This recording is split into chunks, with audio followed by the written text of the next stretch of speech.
بسم اللہ الرحمن الرحیم الحمد للہ وحدہ والصلاة والسلام علی من لا نبی بعدہ۔ دوستو، آج میں آپ کو حضرت عمر رضی اللہ عنہ کا واقعہ سنا رہا ہوں۔ فرمایا کہ حضرت عمر رضی اللہ عنہ جب اسلام لائے، فرمایا کہ اسلام لاتے یہ مسلمانوں کی پہلی فتح تھی۔ فرمایا کہ اسلام لانے سے پہلے حضرت عمر رضی اللہ عنہ بھی مسلمانوں کو تکلیف دینے میں ممتاز تھے۔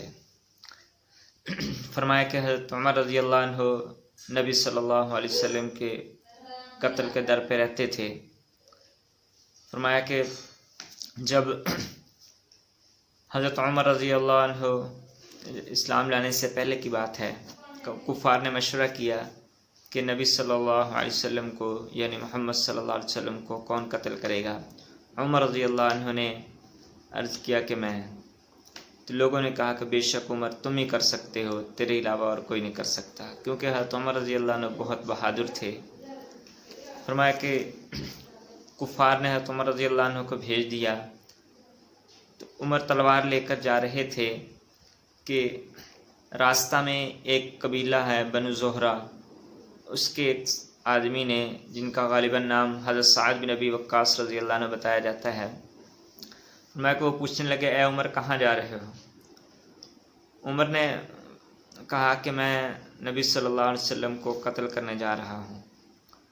تو سعد بن ابی وقاص رضی اللہ عنہ نے فرمایا کہ عمر تم کس طرح مطمئن ہو گئے بنو ہاشم اور بنو زہرہ اور بنو عبد المطلب سے کہ وہ تمہیں بدلہ میں قتل کر دیں گے؟ وہ عمر رضی اللہ عنہ اس وقت جوش میں تھے اور غصے میں کہنے لگے کہ اچھا لگتا ہے تو بھی بددین ہو گیا، پہلے تجھی کو نمٹا لو۔ دونوں طرف سے تلوار نکل آئی، تلوار چلنے کو ہی تھی، ایک اور آدمی نے آواز دی اے عمر پہلے اپنی بہن اور بہنوئی کا تو حال لے، وہ بھی مسلمان ہو چکے۔ تو عمر نے وہیں تلوار پھینکی اور سیدھا اپنی بہن کے گھر دروازہ زور سے دستک دی۔ فرمایا کہ حضرت خباب رضی اللہ عنہ ان کی بہن کے گھر ان کی بہن اور بہنوئی کو قرآن پاک پڑھا رہے تھے۔ فرمایا کہ عمر کی آواز سن کر خباب رضی اللہ عنہ جلدی سے پردے کے پیچھے چھپ گئے۔ عمر اندر آئے اور کہنے لگے تم کیا کر رہے تھے؟ بہن نے کہا کچھ بھی نہیں، بات چیت۔ وہ کہنے لگے نہیں تم کچھ پڑھ رہے تھے، مجھے لگتا ہے میں نے سنا ہے تم بھی بددین ہو گئے ہو۔ تو بہنوئی نے کہا ہم بددین نہیں ہوئے، ہم نے دوسرا دین اختیار کیا ہے۔ تو عمر رضی اللہ عنہ نے کہا کہ کیوں؟ کہنے لگے کہ دوسرا دین تب ہو، سچ ہو تو تب۔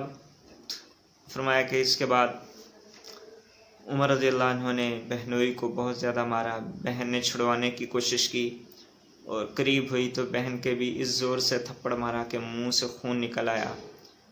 فرمایا کہ پھر بہن روتے ہوئے کہنے لگی عمر ہمیں اس وجہ سے مارا جا رہا ہے کہ ہم اسلام لے آئے، بے شک ہم مسلمان ہو گئے ہیں، تجھ سے جو ہو سکتا ہے تو کر، ہم اس دین کو نہیں چھوڑیں گے۔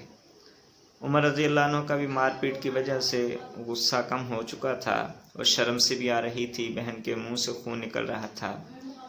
فرمایا کہ پھر وہ صحیفہ جو پڑھا رہے تھے وہ باہر ہی رہ گیا تھا جس پہ سورۃ طٰہٰ کی آیت لکھی ہوئی تھی۔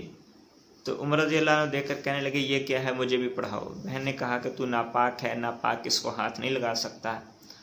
تو عمر رضی اللہ عنہ کی بہن نے ان کو غسل کروایا، کہا کہ آپ نہاؤ، پاک کپڑے پہنو۔ پھر فرمایا کہ حضرت عمر رضی اللہ عنہ اصرار کیا لیکن بہن نے نہیں مانا۔ پھر عمر رضی اللہ عنہ نے نہایا، صاف پاک کپڑے پہنے، پھر آئے تو اس پہ آیت لکھی ہوئی تھی اننی انا اللہ لا الہ الا انا فاعبدنی واقم الصلاۃ لذکری۔ فرمایا کہ عمر رضی اللہ عنہ دیکھتے ہی کہا کہ مجھے سناؤ۔ تو فرمایا کہ ان کی بہن نے تھوڑا سا سنایا اور کہنے لگے کہ مجھے محمد صلی اللہ علیہ وسلم کی خدمت میں لے چلو۔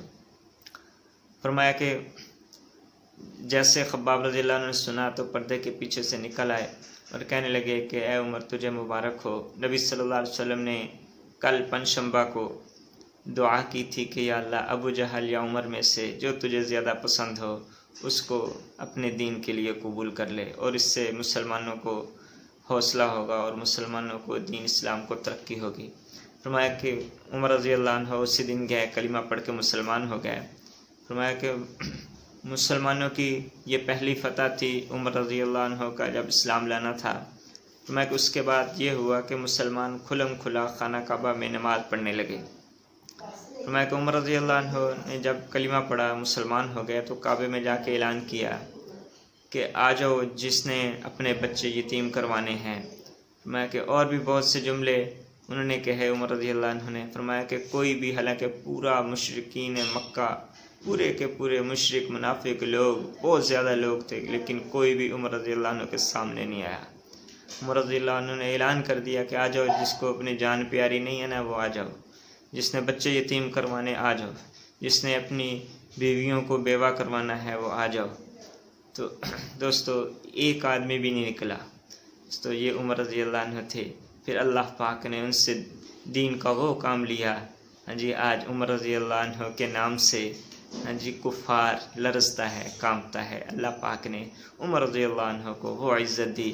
آج 1400 برس کے بعد بھی ہم کتنے پیار، محبت، احترام سے ان کا نام لیتے ہیں۔ آج بھی کفار کے ایوانوں میں عمر رضی اللہ عنہ کا نام سن کر زلزلہ آ جاتا ہے۔ دوستو اللہ پاک بھی ہمیں عمر رضی اللہ عنہ جیسا ایمان، استقامت، حوصلہ نصیب فرمائے۔ وآخر دعوانا ان الحمد للہ رب العالمین۔